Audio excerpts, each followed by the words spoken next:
What's goody? It's your homie Mac, music, art, culture, knowledge, reporting live from the Dogon. Um, Real quick, like, share, comment, subscribe to the channel 82 Kings. Hit that notification bell so you can get all the updates.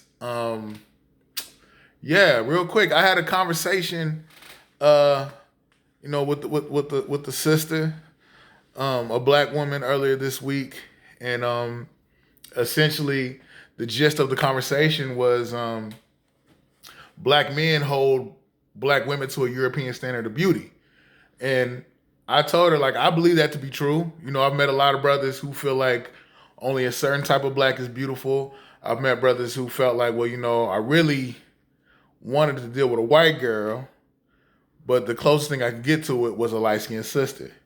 And my thing is, let's get to the foundation of that. Why is it that some brothers think like that?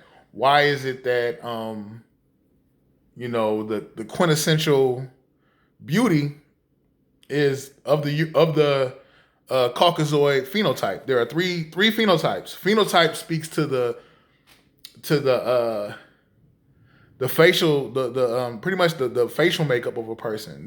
Their nose, their lips, their eyes, and there are three phenotypes: Caucasoid, which is white, European, which is and the other one is Negroid, which is African black. And I know some brothers may say, well, I might get some heat, some kickback from the Moorish Science Temple. We're not really black people, and then the African, yada yada yada. But what the world understands to be black, the Negroid is the phenotype. And then thirdly, Mongoloid, which is Asian, is an Asian phenotypical expression. What I was trying to get her to understand in this conversation, I believe towards the end she got it. Very bright sister. Was that the media essentially shapes people's reality, and from the time we came off the boat and got to America, the whatever was, there's always been this dialectic. Black is ugly, white is beautiful. White is intelligent, black and everything else is dumb. So we have had this whole bias towards whiteness as being better. It's been embedded in all of our psyches. And it's like Dr. Naeem Akbar, he called it like Dr. Naeem Akbar said. He said it's plantation psychosis. Plantation psychosis is essentially, the things that were literally beaten to us, beaten to our ancestors, and we have embraced, what they call it, epigenetics, where essentially things that your ancestors bought into and believed to be true, they hand it down to you, physically, and they hand it down to you. When I say physically, meaning like not necessarily physically as far as like body wise, but mentally. So I should have said mentally. Bad choice of words. Mentally, there's been a whole psychology that has been handed down to us because it was literally beaten to our ancestors that everything that is white is better. White women have been put on a pedestal that they are essentially the personification of beauty.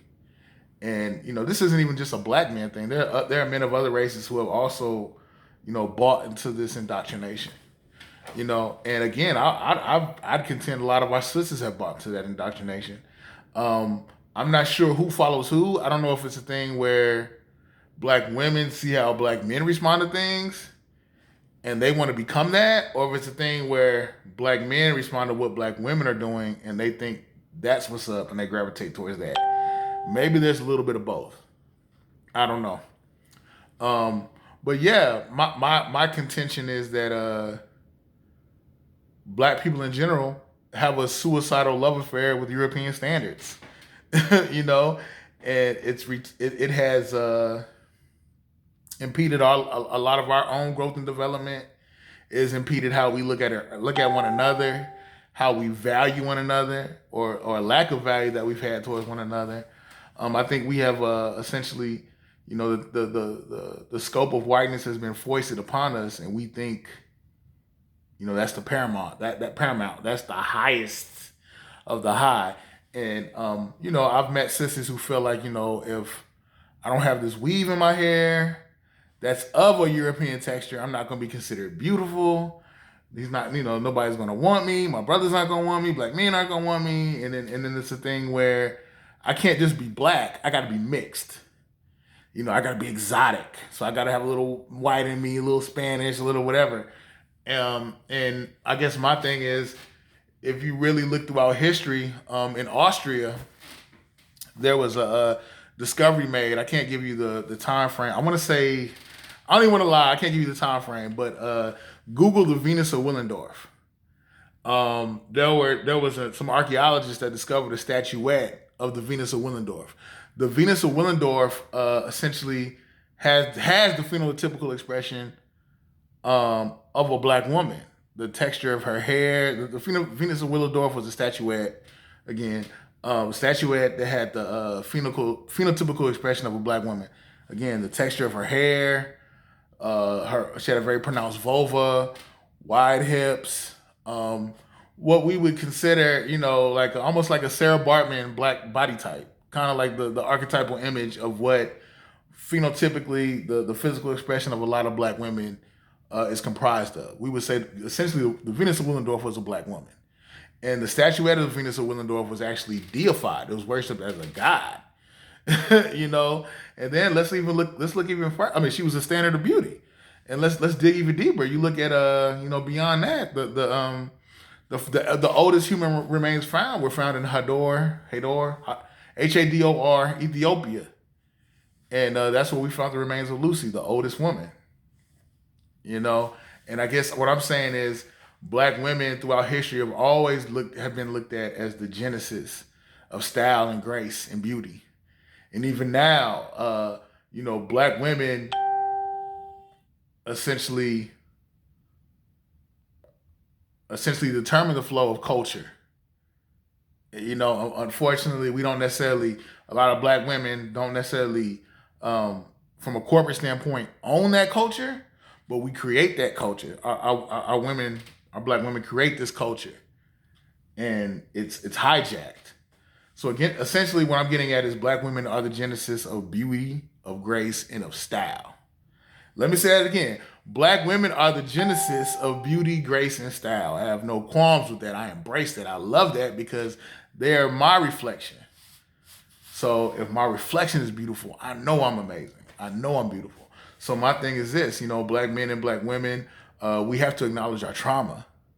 We have to acknowledge that, if we don't get to the root of this, we're going to infinitely be in this cycle of, pointing fingers and the self-hate and just this whole false narrative that we are born into. We're going to just hand that on to future generations, and again, like, the media is very powerful. So it's like, if all you see on the television ads, on magazines, on the internet is, a European standard of what is beautiful, it's going to create this dialectic within yourself where you're like, well, I don't look like that, so I must be ugly. So I guess what I'm saying is we have to embrace ourselves, embrace, and not to sound cliche, but we have to embrace our nappy hair, embrace our wide lips, our wide nose, broad nose, thick lips. Embrace everything that inherently makes us beautiful, because black is beautiful, irrespective of body type or skin tone. And I'm glad that the Miss Universe, I think her last name is Tunzi, Tunzi, out of South Africa. She won the Miss Universe. And I'm glad that there are black women, little black girls, that are going to see their beauty reflected and embrace their own beauty. And my thing is, this is not an anti-white sentiment. This is not an anti-anything sentiment. All I'm essentially saying is, like, look, us as black people, we need to embrace ourselves. Irrespective of what color you are, embrace what you got.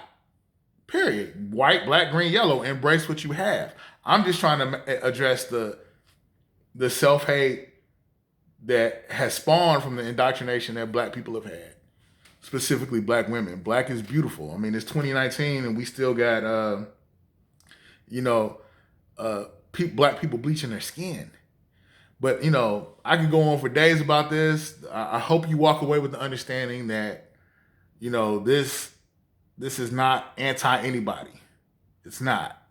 I'm not anti anyone. What I'm speaking to is the fact that black people, we need to embrace everything that makes us beautiful. Our black women do, our black men do, and we need to build off of that.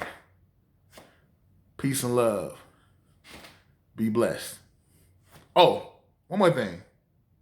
Like, share, comment, subscribe. Again, hit that notification bell. I need those likes. I need those comments. I need those shares. I appreciate all the love. The channel is jumping.